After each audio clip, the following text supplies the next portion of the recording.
Back to other stories. We're going to go back to Matthew chapter 8, pick up a couple of things here going about the disciples and the crossing of the sea and a few things about that.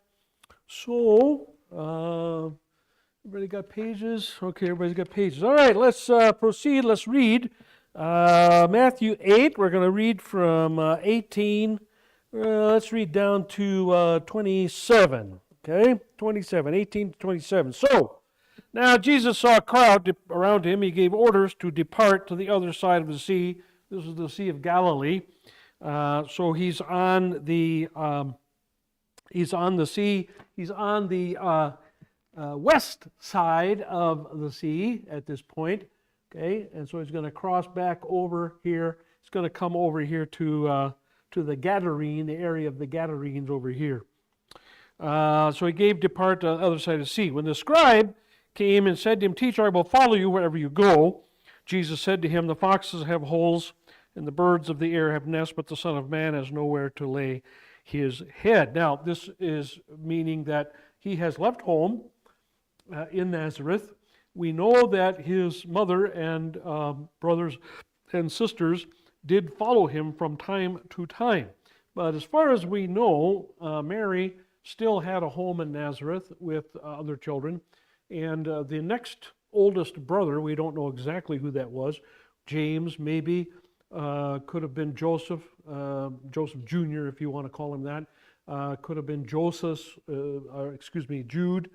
But whoever the oldest male son was after Jesus would be the one to probably stay there, work Joseph's carpentry business, take care of Mary and any of the minor children who might have been there.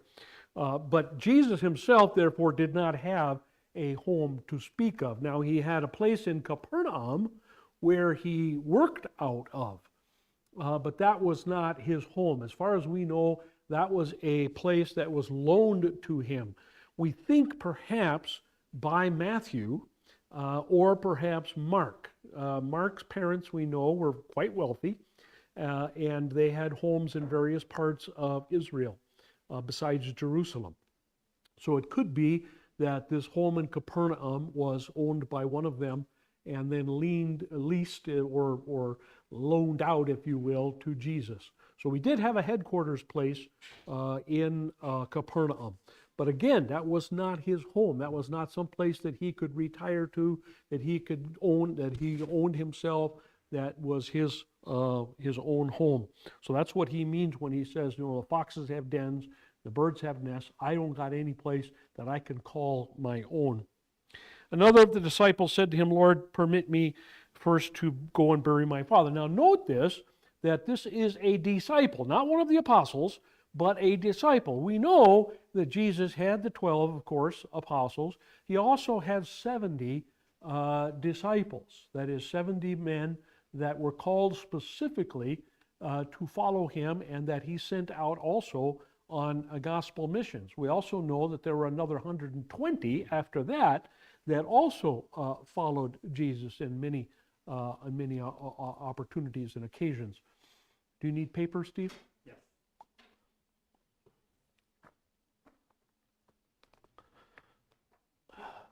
Page 13. But this is either one of the 70 or one of the 120. We don't know which. But it is a disciple. And says, "Permit me to first go and bury my father." Well, first what? What first? Well, first, go back to the beginning of our reading. First, in other words, I don't want to cross the lake with you right now. So this is a person who's been following Jesus from place to place, but feels like, well, I really can't go now. I really can't take off at this particular moment. I've got a funeral that I've got to go to, a funeral of my father, as a matter of fact. I need to do that before I follow you to the other side of the lake. Who knows he doesn't know whether Jesus plans to come back there. Now, he does. Jesus does come back there, of course, to Capernaum area. But he doesn't know that. He doesn't know what's going to happen. So he doesn't know if he goes across the lake and, then down to Jerusalem or whatever and never returns. Okay, so he doesn't know what's going on. So he wants Jesus to know. He said, I'll be behind you. I'll catch up with you. Okay, but I first have to go take care of this family matter. And Jesus says something that really bothers a lot of people.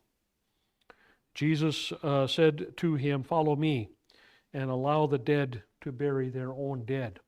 Wow. Ooh, that's kind of, what would you say? Kind of crass? Callous, yeah, kind of callous, kind of mean. Jesus says, whatever. Let the dead bury the dead. And he doesn't say anything more about it. The next story just goes right on. He got into the boat, and the disciples followed him. Now, we assume that this guy said, okay, all right, got in the boat and followed after him, okay? But we don't know. Now, of course, it would be more than one boat. These boats aren't going to hold more than 15 people, at maybe 6 to maybe 20 at the very most. That would be pushing it. And so if you've got 70 disciples, you're obviously going to have a bunch of boats, or you're going to have a very large one, and there weren't really very large boats on the Sea of Galilee in those days. And behold, there arose a great storm on the sea, so the boat was covered with the waves, but Jesus himself was asleep. Now this, again, is kind of an amazing thing. The Sea of Galilee is not that far across. It's not all that big, all right? We're talking 10 miles. 10 miles. I mean, as compared to the Great Lakes, that's a drop in a bucket. That's not much at all. 10 miles. Heck, you can see 10 miles. So.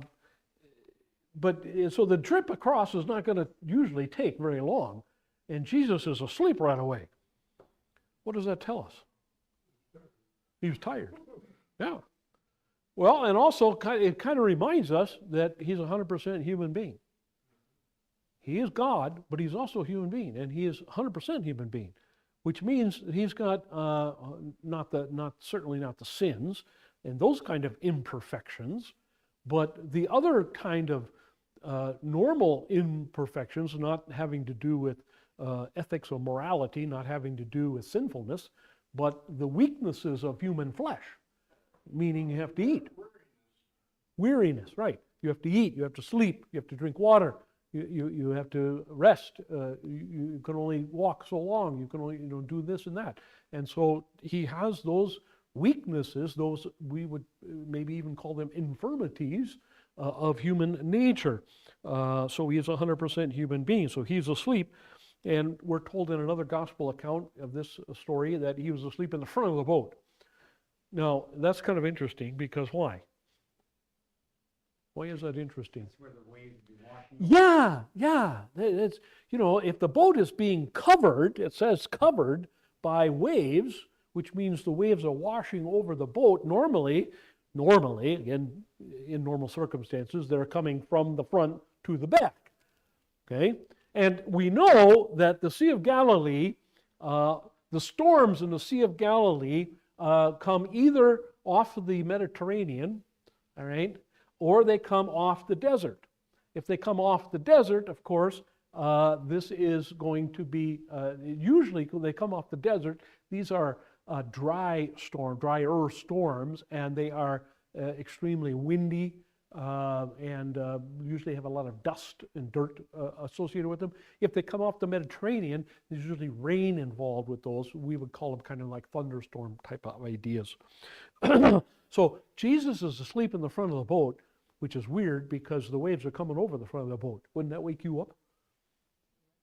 It would certainly wake me up. If I was sleeping in the front of the boat and waves come over me, I would wake up. But he's not. Yes, the area of the Gadarenes is down here in this on the east side of the Sea of Galilee, and they're over by Capernaum. So they're coming from the west to the east. We think so. It doesn't. Yeah. Yeah. Yeah. Well, if the waves are coming from the back, It'd be a quick trip. it'd be a quick trip. It'd be a quick trip, and I don't know that they would necessarily wash over the boat coming from the back, but they might. So anyway, most Bible experts have always assumed that this was a desert direction wind and storm. They came to Jesus and woke him. So he's sound asleep. He has not been awoken by the waves that are coming over the boat. Okay, and they woke him up, saying, "Save us, Lord! We are perishing. We're going to die. We are going to sink and die." Now, what's a little odd about that? What is odd about that?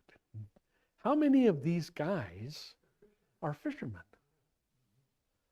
Right? Well, we know James and John are fishermen. Peter's a fisherman. Andrew's a fisherman. We're not sure about Nathaniel. Maybe not. So let's just say half. Half the disciples are in the boat with him, or the apostles are in the boat with him. The other disciples in another boat, but or maybe they're even going around. I don't know. But in any case, the apostles are there with him, and let's say half of them are fishermen. Okay, what would you expect of a fisherman? Well, okay, you would expect the fishermen to have been in storms like this many times, and probably worse storms too. So they're not. They're. It's a little surprising, but of course you have to remember they're out fishing. There's usually 3 or 4 of them in a boat, not 13. What happens when you overload a boat? Yeah. Well, the waves come over even more, don't they? Yeah, because you're let down lower in the water. Okay, so it may be that they're thinking, as fishermen, they understand what happens. Maybe they've been in the storm when they've taken in a big catch of fish, right? And the boat's getting swamped, and so they figure maybe this was one of those cases. The other thing is, we expect what about fishermen too? Know the sea and? Okay, and when they get in the water, what do? When they get in the water, if they themselves fall in the water, what do we expect of fishermen? They swim. Yeah, we expect that of fishermen. We expect people who are around the water, growing up around the water, work in the water every single day. We expect them to know how to swim. Except what? This was unknown in those days. Very few knew how to swim, or they wouldn't get in the water. It would be very unusual for them to get in the water, especially if they knew that the water was over their head. Now, we have an example later on about one of them jumping in the water up to his waist. That they would do without too much difficulty. That they didn't mind doing. Okay, but getting into deep water, it's like when Peter went walking with Jesus, when Jesus was walking on the water. For Peter to get out of the boat in deep water was really unusual. Extremely unusual. So we today expect fishermen to know how to swim. But fishermen in those days did not know how to swim. And that's still true in that part of the country, in that part of the world. If you go to that part of the world today, you will notice very few of the Muslim people or Arab people, Arab-related people, you will notice very few of them. If you go down to a beach in Lebanon or Gaza, you've seen over the last couple of years, we've seen a lot of pictures of Gaza, right? You've seen pictures of Gaza? You've seen pictures of the shore of Gaza? What do you notice about that? Well, yeah, they're on the sand, then nobody's in the water. Well, yeah. I noticed this in San Diego. In the summertime, I see the Muslims coming down to the ocean. With the women are all covered up, of course. And sometimes, once in a while, one of them will get up from the blanket or their tent or whatever, and they'll walk into the water and they'll pull up their dresses, a little bit and wade a little bit in the water. But you never see them, or the men, for very often, you never see the men actually get in the water and swim or try and catch waves or do anything like that. That's still very rare in the Arabic world, in the Muslim world. I don't know why, except it's just not cultural. I mean, how many Olympic swimmers have you ever seen, from Saudi Arabia? You ever seen a gold medal swimmer? One female. One female? Gold medal swimmer from Jordan or something like that? Very, very unusual, okay? Yeah. Well, it's not just seawater's dirty. There's beliefs about jinns. You know what jinns are to Muslims? Jinns are demons, okay? Or we would call them genies, necessarily, but jinns or genies, they're the same thing in the Muslim parlance. And so they inhabit the water.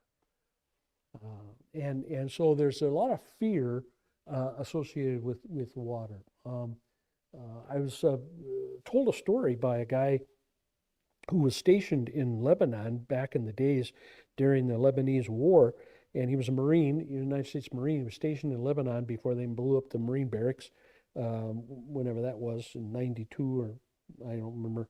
Anyway, and he said he was standing in the harbor at Beirut, and there was a ferry that would go from one, it's a semicircular, and there's a ferry that would go from one end to the other, so people wouldn't have to go all the way around. And you want to travel to another part of Lebanon, you would take the ferry across this harbor kind of thing.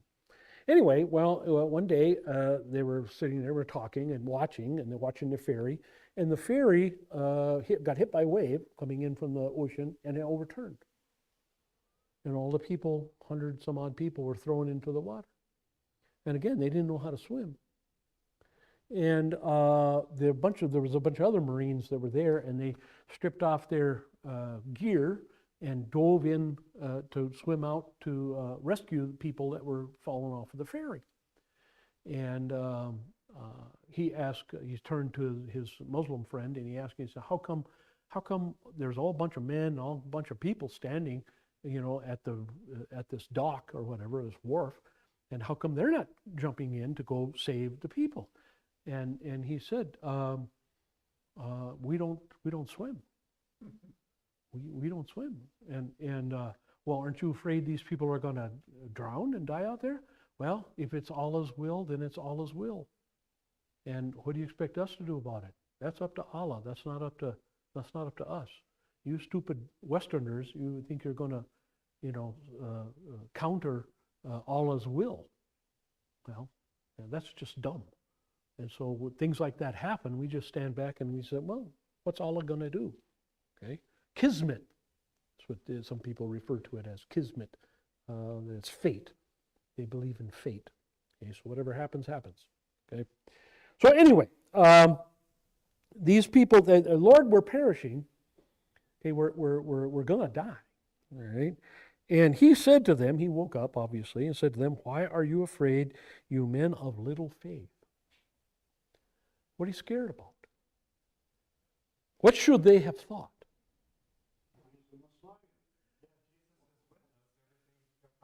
Well, yeah, because it's not time for Jesus to die yet. We can be pretty sure about that. Because he already told us once, this is second year in the ministry. He's already said, I'm going to die in Jerusalem. I mean, if I were Jesus, I'd wake up and say, excuse me, look around you guys. Is this Jerusalem? Silly men. Okay? So why are you afraid? Why do you have so little faith? I ought to even put it, why do you have such little knowledge? Don't you remember what I told you?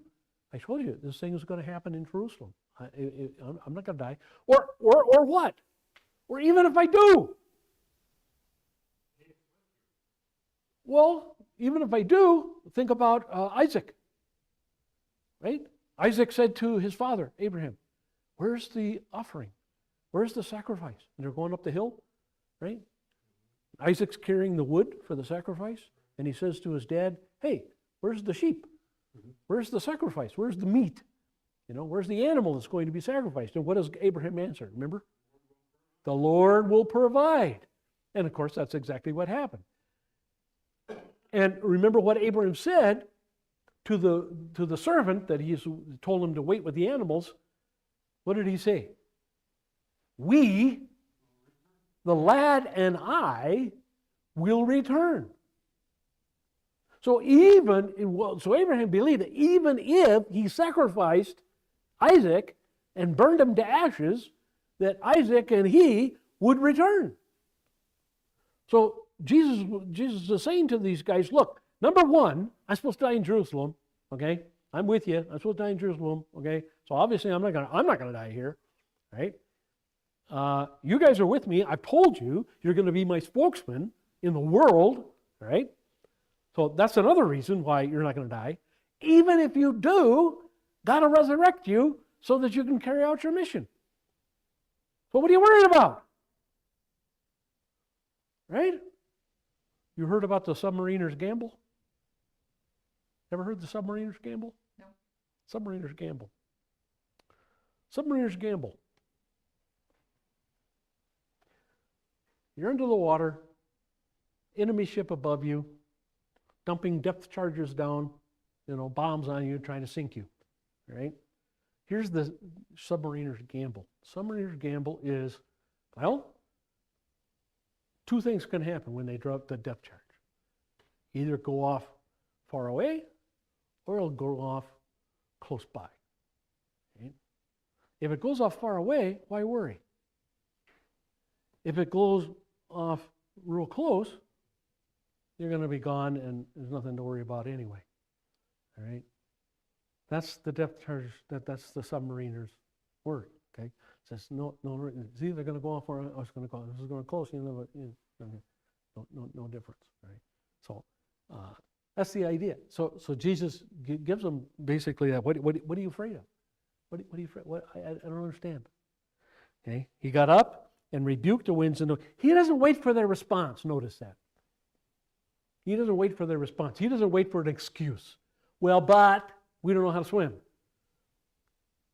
Or whatever. Or, well, but the swells are too big. Even if we did know how to swim, we couldn't survive out there. He doesn't wait. He knows they're scared to death. So he doesn't continue the debate.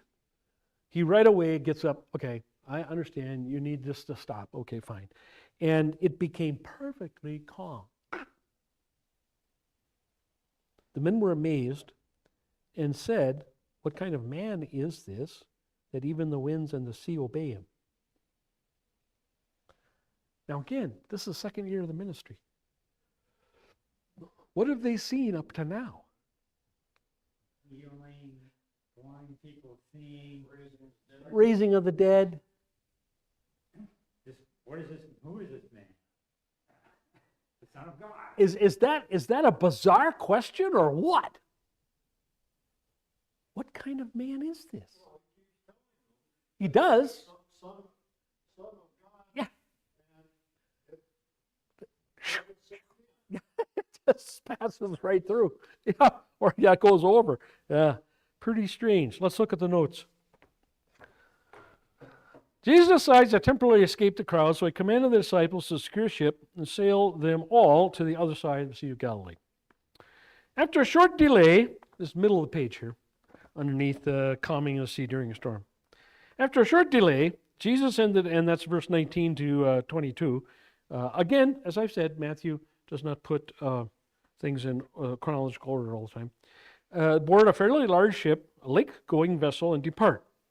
The geography around the Sea of Galilee makes it prone to violent evening storms. The boat was being swamped by the fury of the wind and the waves. Most of these storms were in the evening.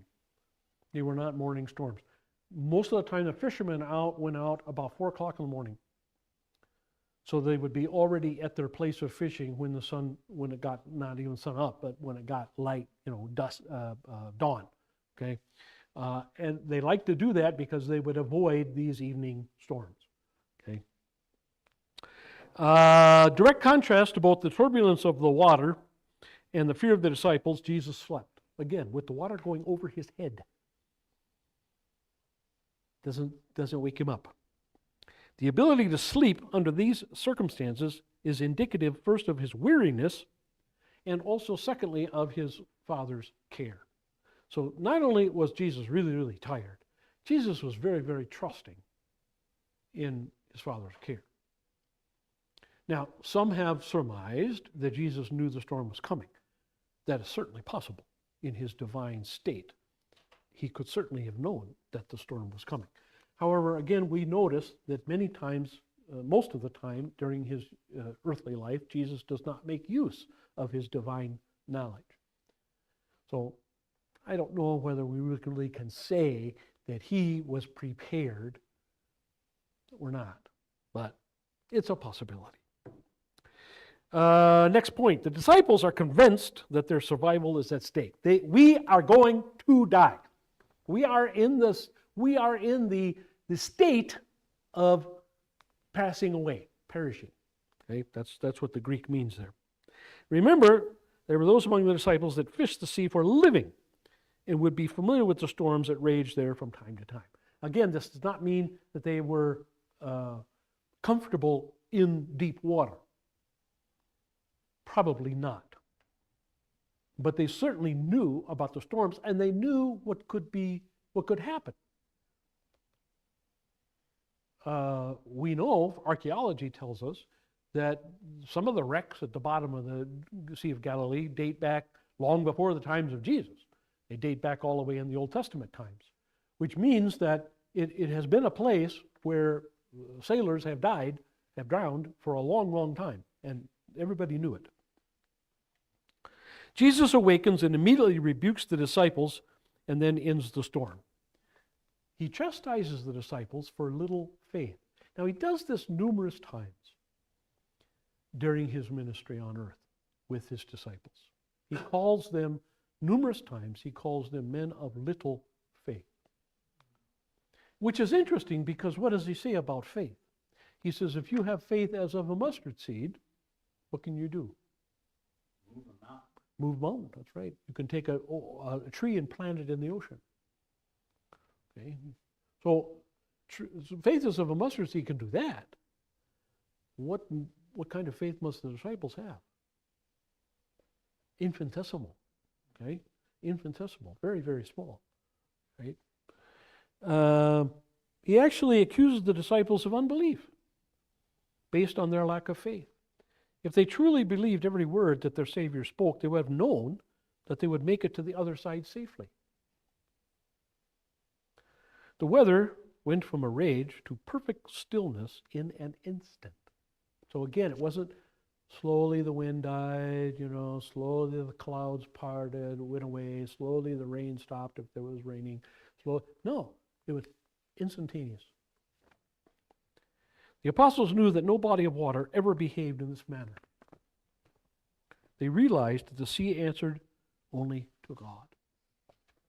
And so their question, which we find a little strange, let's make it a rhetorical question.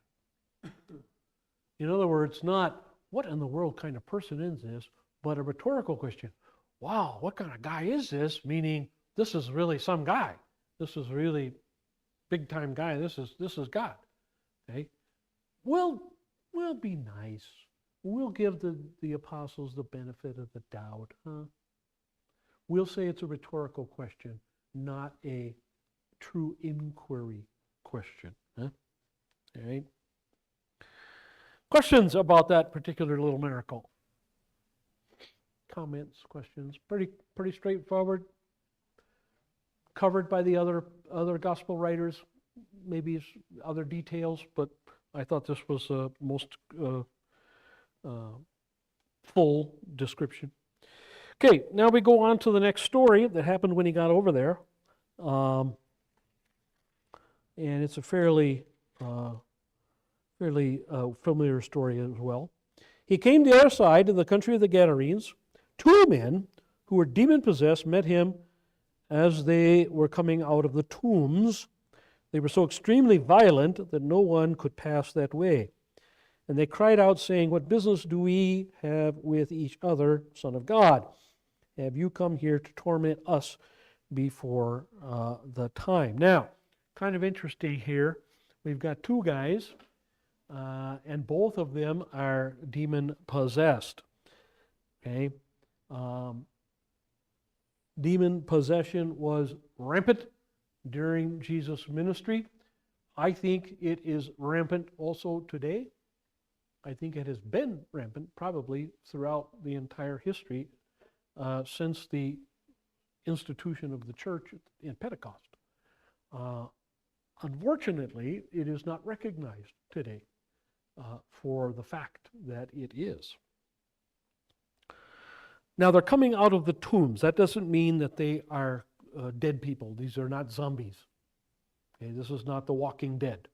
Okay, they're coming out of the tombs. There was a cemetery there, the place where people were buried. Now, in many cases, people were buried in the caves, in the sides of mountains or cliffs. But even if they weren't, they were buried in very shallow graves.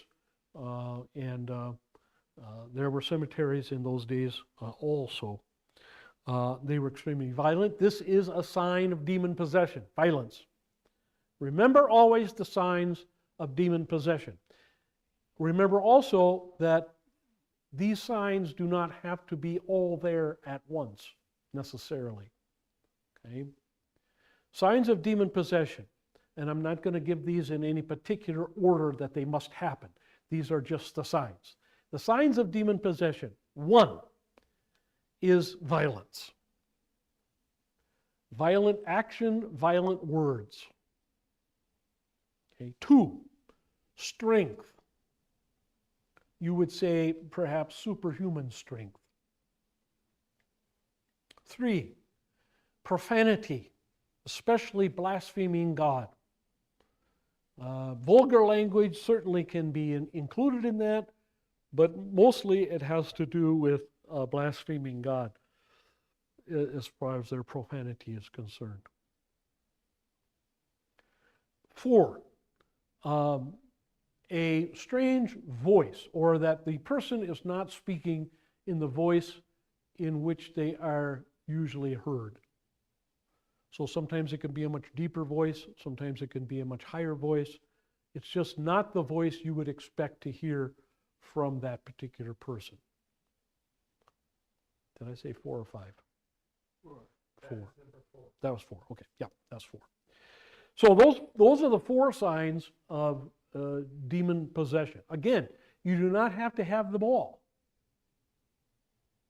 Even 1 is enough to suspect demon possession. Certainly, if you have all 4, you're pretty much guaranteed that this is demon possession. Now, look at these violent criminals. Look at the mass shooters. Look at the serial killers, serial rapists of our society over the last 50, 60 years. What do we see? We see violence. In many cases, we see strength. We see a lot of profanity, especially those who post these manifestos online. See a lot of profanity, a lot of things directed against God. Okay. The only thing that probably we don't see much, or we don't notice much, or it doesn't seem to come out much, is the change in voice. But a lot of times these people kill themselves or are killed right away, and so we really don't know whether or not that is there. But I think in this child abuse situation, child pornography especially, and in the mass murders and mass shootings and things like that, I think a lot of these are demon-possessed people. I really do. It's too bad, I think, that our society and psychiatrists and authorities do not give that enough credence. I think that would maybe help cut these down a little bit sometimes. All right. So anyway, they're extremely violent. And notice how else they talk here. What business do we have with each other, Son of God? In other words, why are you here? Are you here to bother us? Are you here? Is that why you came over to this side of the lake, just to deal with us? Now, we're not told that, of course. Jesus does not say that. The apostles do not write that in any of their accounts of this meeting. So it's impossible to say that that's what's going on here. Now, of course, it could be that Jesus does want this recorded and his dealings with these people, so that's possible. And notice what else it says. Have you come here to torment us before the time? Before what time, do you suppose? Before what time? That Jesus would win over death. Well, before their torment. Well, when are they going to be tormented?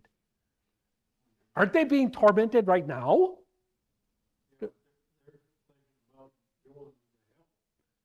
Permanently. Yes. Okay. Now here's something that I think once in a while we need to remember. The angels, remember the angels are not divine. Angels cannot be in two places at one time. Neither the good angels nor the bad angels, the evil angels or demons. Neither demons nor angels can be in two places at one time. Now, they can move very, very fast. It will seem to us, perhaps, it will be almost instantaneous, their movement from place to place. That is true. They can move at the twinkling of an eye, but they still can't be in two places at once the way God can. Right? That being the case, and we know that the demons are about in the world. St. Paul tells us that the devil is a roaring lion wandering around. He's wandering, looking for souls to devour, to separate from God. And we assume that's true of all the demons, not just the devil himself, but all the demons. And so we have, and from other examples in the Bible, both Old Testament and New Testament, we have this understanding that the demons are around in the air, if you will. They're around in our world, all right, traveling from person to person, place to place, thing to thing, whatever. And if they're there, then they're not in hell, are they? So who's in hell right now? Now, there's no time in hell, I understand that. But, yeah, the unbelievers. Their souls, anyway. You know, it's interesting, the Bible talks about people not dying and going to heaven. Right? Famous Enoch walked with God, did not die, and Elijah, taken up alongside the fiery chariot, did not die. Are there examples of people going to hell without dying?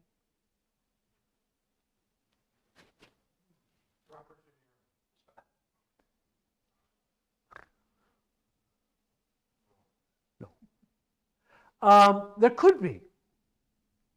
There could be. Well, it is and it isn't.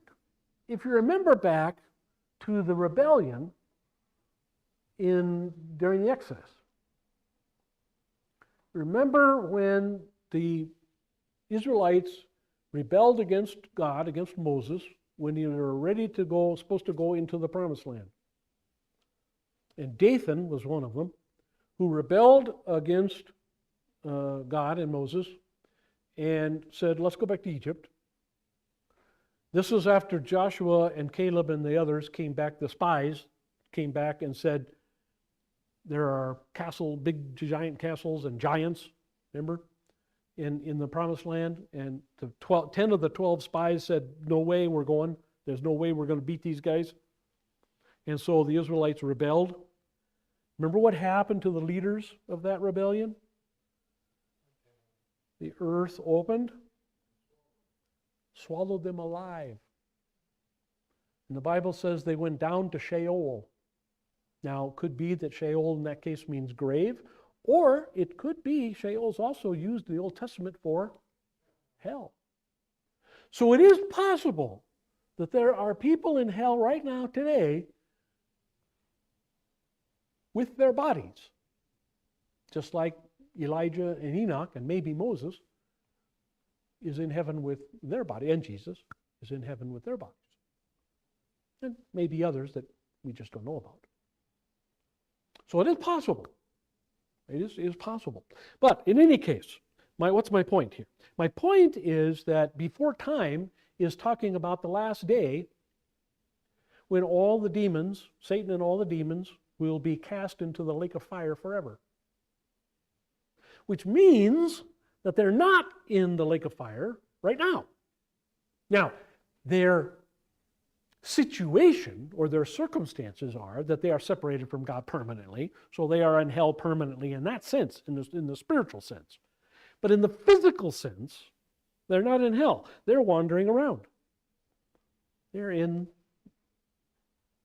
the atmosphere, whatever. They're around us, just like the good angels are around us. Okay, just like God is around us. Wherever 2 or 3 are gathered, there's God. Jesus says, "There am I with you." Okay, so he's in this room right now. He's in this room right now. And since we're told that the angels always behold the face of God, and Jesus is God, then we know there are angels in this room right now. And because we know that the angels and the demons are always at war with one another, we can assume that there are demons in this room right now. So if we could see spiritual beings, we would look up right now or around, and we would see all kinds of spiritual beings in this room right just now, right this very second. Yeah, we look crowded in here. Okay? That's kind of an interesting thought, isn't it? It's kind of spooky. Makes every day a Halloween, huh? But it's true. And perhaps we don't think about that as often as we should. Okay? So there's a spiritual war, there's this battle going on around us all the time. Okay? So, but this torment they're talking about is the torment of hell, and they're not in hell. And they know they will be cast into hell on the last day. So they're saying to Jesus, "Are you here to give us a preview of the torment of hell before the last day?" That's basically what they're saying. Are you here to just, really make us miserable before our time to be miserable? That's what they're asking. Okay? And of course, he doesn't answer them directly. There was a herd of swine feeding a distance from them. The demons began to entreat Jesus, saying, "If you're going to cast us out, send us into the herd of swine." So, we don't want to go to hell. So if you're going to cast us out of these 2 guys, and it's not the guys that are talking, by the way. We need to understand that. Now, they may be using their voices, I don't know. But they're not the ones talking. It's the demons that are talking. And we know, in another case we've already heard, where a legion, which is about 1,000, give or take, between 600 and 1,000, depending on what kind of legion it is. But about 1,000. So we know that 1,000 demons can possess one human being. We know that. There's an example of that in the Bible, right? So there are thousands. Let's say there are thousands of these demons right now, and they're saying we don't want to go to hell. So if you're gonna take us out of these 2 human beings, okay, and they're assuming he can do that, and they know he can do that.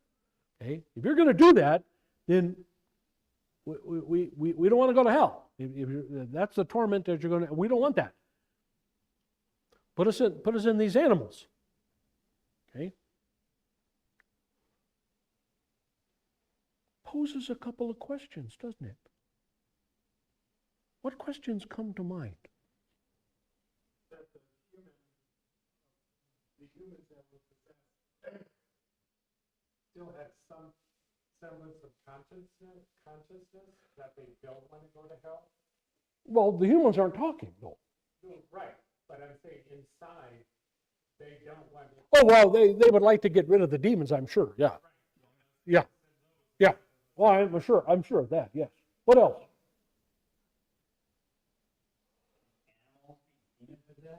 Yeah, that's kind of bizarre, isn't it? That's kind of strange.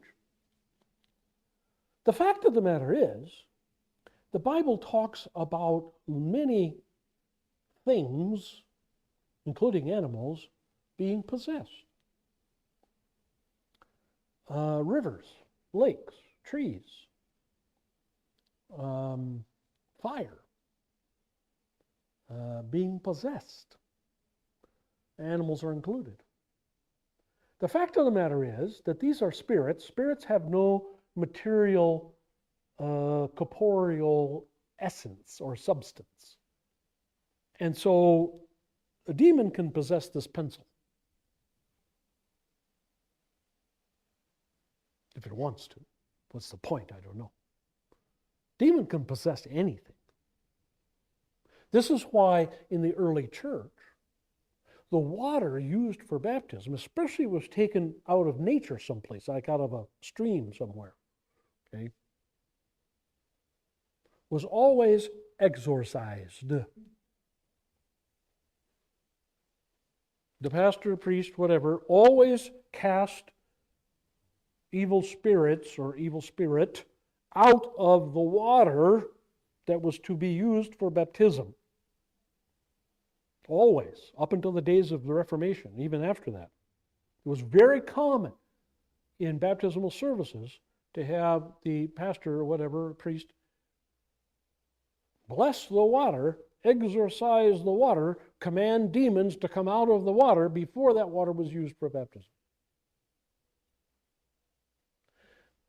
I was told when I was in seminary, the reason why we don't do that anymore is because we assume that anything that is going to be used by the Holy Spirit already has dispossessed any demons that might be there.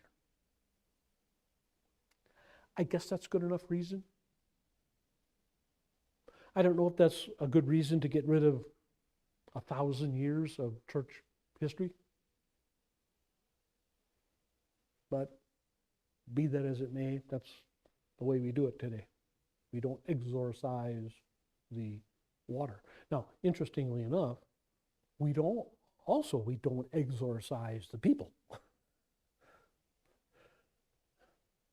As a matter of fact, that's kind of a sore spot with some of my contemporaries, because I have an exorcism in my baptism service for children, for infants.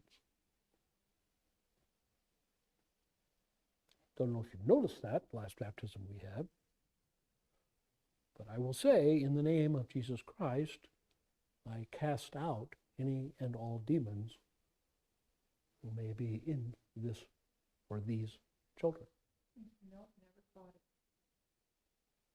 it. Okay, well, it's there. It's there. Some of my compatriots and fellow pastors think that's inappropriate. I don't, again, following apostolic custom from 1,000 years ago. I think it's very appropriate myself, but anyway. Well, and especially the parents will tell me, yeah, can you do it 2 or 3 times? Make sure it sticks. What I'm reading is the one little girl, when she screamed, Oh. she wants to walk. Yeah. Well, you know, that's probably it's very appropriate. Yes, it is. Yes, it is. Anyway, casting the demons into spite. This has always been a bothersome story for a lot of Christians.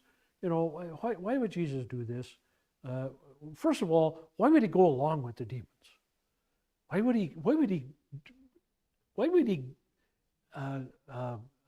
obey or not obey or give in to their request? Why did he tell them to take? No, I'm not going to do that for you. Why should I do anything for you? It's very strange. And of course, Jesus does not answer the question. He does not say why he does this. So it's just kind of left open. Well, let's get to the end of the story, and we'll. These guys, you mean? Yeah. Yeah, they'll be okay. Yeah. So anyway, cast us into the herd of swine. He said to them, "Go." So he said to the demons, how many ever there are, "Go." And they came out and went into the swine, and the whole herd rushed down the steep bank into the sea and perished in the water. They died. They drowned. Pigs don't swim, I guess. So they drowned. So Jesus destroyed the personal property of whoever owned this pig herd. Isn't that a sin?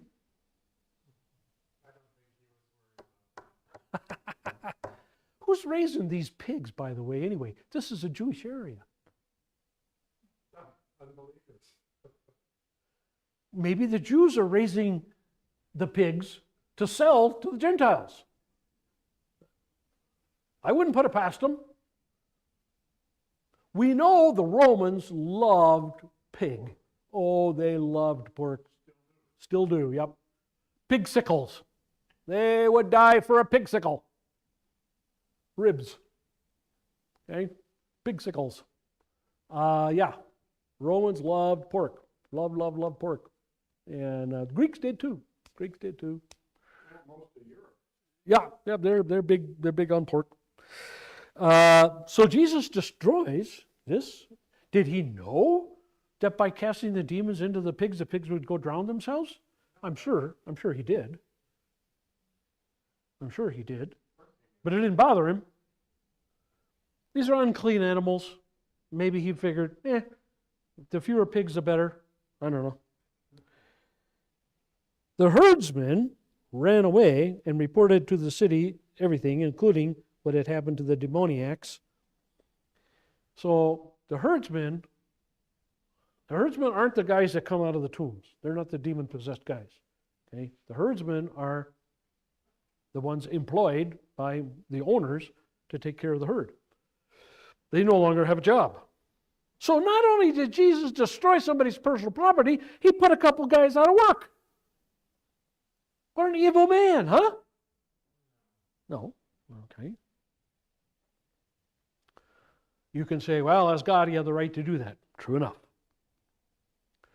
You can also say, well, if the Jews are raising pigs for the Gentiles, they shouldn't have been doing that. That's true too. Behold, the whole city came out to meet Jesus, and when they saw him, they implored him, get this, they implored him to leave the region. In other words, we just saw a miracle. These two guys who were violent, demon-possessed, now they're fine, they're A-okay. We just saw this miracle, and so we're turning to the guy who did the miracle and we'll say, get out of here. We don't want you around. You're causing trouble. Get. But is that what they're saying? Like, when I read the floor, it's like, we're begging you, you should leave. Because they're looking out for his safety, because what happens? Oh, they're looking out for his safety. Yeah, because what happens? Everybody follows him, and then they're going to have massive people there. Oh my goodness, I never thought of that. Well, that's what I think of implore. It's like you're begging you, I mean, not like get out of here, we don't want you here. It's like, we implore you, you should leave. That is what I thought. Okay. Well, you're giving them the benefit of the doubt, But you're just saying it doesn't. which I congratulate you for doing. You normally you don't, especially Democrats. So, Well, these are okay, all right. All right. So the city comes out and says, get out of here. All right, let's look at the notes, and then we'll wrap this up. Arriving on the other side of the Sea of Galilee, Jesus performs an exorcism near the village of Gazzara in the district of Gadara. Two men approached Jesus, possessed by many demons. These men were so savage and fierce that people were afraid to travel near the cemetery where they lived. The demons did not want Jesus interfering with their possession of these men. They claimed that the time of their dispossession had not yet come. That would, of course, be the last day. They knew who Jesus was and that his arrival spelled the end of their possession. So they knew they were in for it. They understood that much. They just don't want to go back. They don't want to go to hell. Mark indicates in his description of this story that the nearby swine herd numbered 2,000. That's a lot of pigs. That's a lot of pig poop. I wonder who cleaned that mess up. This has led some Bible scholars to believe that a legion was a possession of at least 2,000 demons, but this cannot be proven. No, I'm thinking 1,000 is a legion. 2,000, we know 2,000 not a legion. The reason why the demons asked to be released into the swineherd is not explained. But it may simply have been a tactic to delay their return to hell. That could be. Now, with the pigs dead, what happens to the demons? Yeah, they're going back to hell anyway. Unless, again, from other stories of demon possession, we know they travel around looking for someone else to possess. Go into the water. Christ complies with their request. Why? See what happens next. The respite is short-lived, however, as the swineherd immediately commits suicide. Upon hearing Jesus' accomplishments, the entire city asked him to leave because they feared him. I think that's true. Bruce thinks it's because they were looking out for him. That's okay.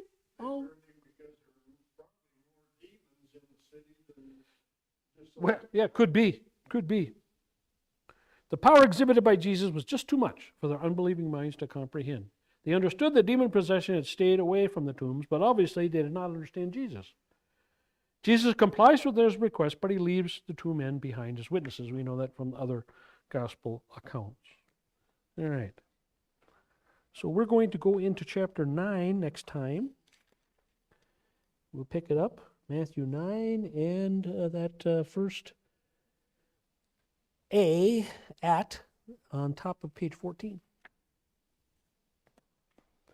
Questions? Comments? Interesting stuff. Yes, ma'am. Why can't God send all the demons to hell? He can't. Well, he will on Judgment Day. I mean, now. Well, yeah, he could, but he has uses for them. Oh, He could also take all of our pain and all of our suffering. That's true too. But he has uses for that too. Right. Yeah. This is how we learn and how we have our faith in God. He keeps them around for his own purposes. That much you can say. All right, you guys. See you in the morning.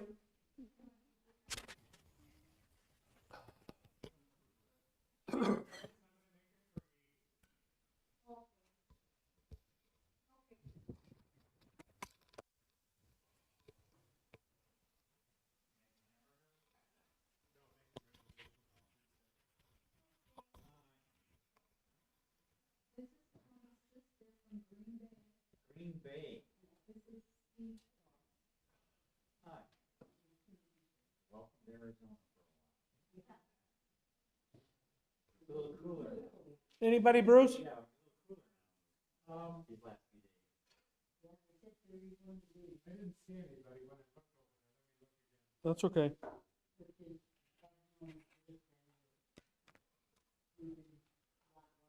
Shoot. It must have been freaking. Okay. I'm gonna say, you're talking Green Bay temperature? Oh. It was 34 here when I got up yesterday. Today it was